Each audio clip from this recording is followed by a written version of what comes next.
When I'm writing, my husband says, he's just told me this recently, that I'm changing the expression on my face all the time, and I'm sort of chuckling at my jokes, or I'm, almost crying, or, I don't know whether to believe him or not, but when you get into that state where it really feels like it's unfolding in front of you, and you've got to kind of catch up with it, it's sort of like watching a movie or hearing someone tell a story, and at that point there's absolutely no critic. That's chasing after something that you almost feel already exists, and it's just a matter of flinging the butterfly net over it and getting it. But then you go back and reread, and yes, I have certain readers in my head, Larry Matthews, who's a professor of mine, whose opinion really matters to me, my husband's, Michael Winters, Michael Crummey, writers, Newfoundland writers that I've had reading my stuff for a long time, who give me lots of feedback, my mother, and all those people, their opinion and what they're thinking and how they would see that scene is flashing all the time, and my publisher, of course, too, and my editor, and there are moments when I'll look at something that I wrote and I will think, oh my gosh, I've made an incredibly beautiful thing, and then the very next day I'm like, what is this garbage? So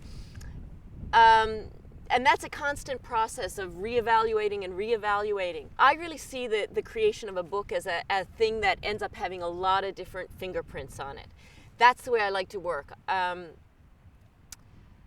But there are moments when, you're still trying to, you're not quite sure what you're doing. You're still trying to figure out who is this character, and then I can feel pretty like I want to keep that close to my chest and just wait and see and see if it's going to become more concrete before I show it. And sometimes there can be a feeling, if someone looks at this now, it won't ever go on the page. It won't ever get there. I have to wait until it's fuller. And there's a kind of thing about showing people work that, you're hoping you're going to entertain them. You're hoping you're giving them something that's fun. And for that reason, I like to do it all the way through the whole process. A novel, particularly, is such a big, long journey. And I like to have people along for the ride, otherwise I die of loneliness. I think that all writing is political. And I think it's political because it's the effort to articulate the truth in one way or another. And that in itself is a political act. And I think in terms of fiction, we're creating characters, sometimes even the most evil of characters, that the reader has to empathize with.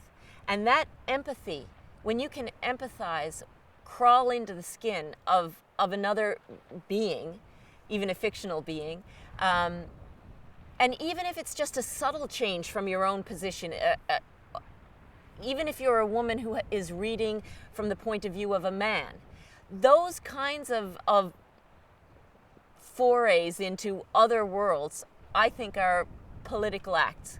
They teach us to empathize. And I think that's what writers do for society, if anything at all.